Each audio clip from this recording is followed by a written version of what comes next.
Hi అండి.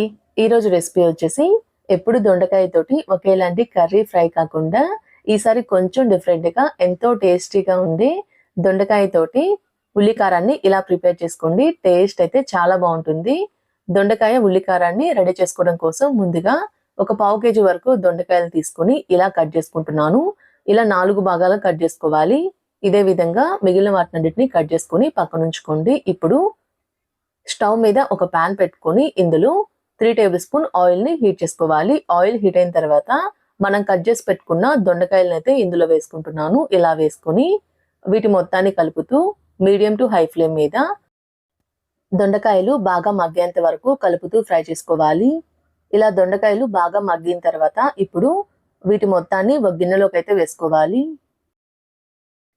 ఇలా fry చేసుకున్న దొండకాయలు మొత్తాన్ని ఒక గిన్నెలోకి వేసుకొని పక్కనుంచుకోండి. ఇదే ప్యాన్‌లో 1 టేబుల్ స్పూన్ జీలకర్ర, 1 టేబుల్ స్పూన్ ధనియాలు అయితే వేసుకుంటున్నాను. ఇలా వేసుకొని మనం వేసుకున్న జీలకర్ర, ధనియాలు బాగా ఫ్రై అయ్యేంత వరకు కలుపుతూ మీడియం ఫ్లేమ్ మీద ఫ్రై చేసుకోవాలి. ఇలా కలుపుతూ ధనియాలు, జీలకర్ర బాగా ఫ్రై అయిన తర్వాత ఇప్పుడు ఇందులో 2 పెద్ద ఉల్లిపాయల్ని సన్నగా తరిగి వేసుకుంటున్నాను. ఇలా వేసుకొని ఇందులో ఒక 10 వెల్లుల్లిపాయ రెబ్బలైతే వేసుకుంటున్నాను. ఇందులోనే కొంచెం చింతపండు కూడా వేసుకోవాలి. ఇలా వేసుకొని మనం వేసుకున్న ఉల్లిపాయలు, వెల్లుల్లి, చింతపండు బాగా మగ్గేంత వరకు మీడియం ఫ్లేమ్ మీద కలుపుతూ ఫ్రై చేసుకోవాలి. ఇలా కలుపుతూ మీడియం ఫ్లేమ్ మీద ఉల్లిపాయ ముక్కలు బాగా మెత్తగా మగ్గేంత వరకు ఫ్రై చేసుకున్న తర్వాత స్టవ్ ఆఫ్ చేసి వీటిని పూర్తిగా చల్లారనివ్వండి. ఇప్పుడు ఒక చిన్న మిక్సీ జార్ తీసుకొని ఇందులో మనం ముందుగా ఫ్రై చేసుకొని చల్లారబెట్టిన ఉల్లిపాయ ముక్కలను అయితే వేసుకుంటున్నాను.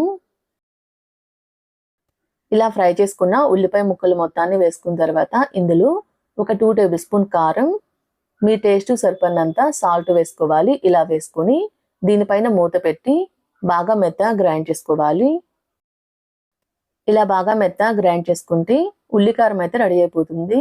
ఇలా రెడీ చేసుకున్న ఉల్లికారాన్ని పక్కన ఉంచుకోండి. ఇప్పుడు స్టవ్ మీద ఒక పాన్ పెట్టుకొని ఇందులో 3 టేబుల్ స్పూన్ ఆయిల్‌ని హీట్ చేసుకోవాలి. ఆయిల్ హీట్ అయిన తర్వాత ఇందులో శనగపప్పు, ఆవాలు, జీలకర్ర మొత్తం కలిపి ఒక టేబుల్ స్పూన్ అయితే వేసుకుంటున్నాను. ఇలా వేసుకొని శనగపప్పు, ఆవాలు, జీలకర్ర బాగా ఫ్రై అయ్యేంత వరకు మీడియం ఫ్లేమ్ మీద కలుపుతూ ఫ్రై చేసుకోవాలి.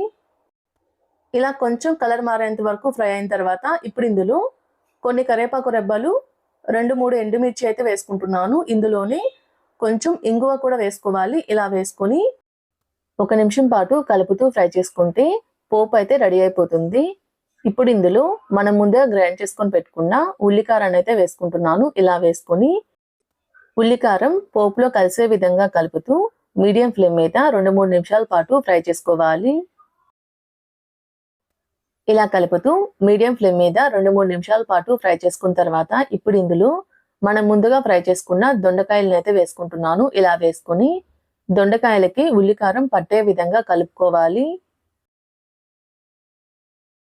ఇలా దొండకాయలకి ఉల్లికారం పట్టే విధంగా కలుపుకున్న తర్వాత దీనిపైన మూత పెట్టి మీడియం ఫ్లేమ్ మీద 2-3 నిమిషాల పాటు ఉడికించుకోవాలి.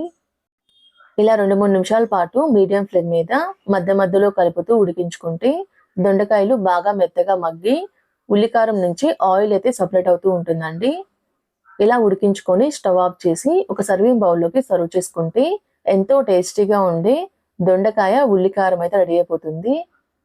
ఇలా రెడీ చేసుకున్న ఉల్లికారం అయితే వేడి వేడి అన్నంలోకి టేస్ట్ అయితే చాలా బాగుంటుంది. మీరు కూడా ట్రై చేసి ఎలా వచ్చిందో నాకు కామెంట్ చేయండి. మా వీడియో మీకు నచ్చినట్టయితే లైక్ చేయండి, షేర్ చేయండి.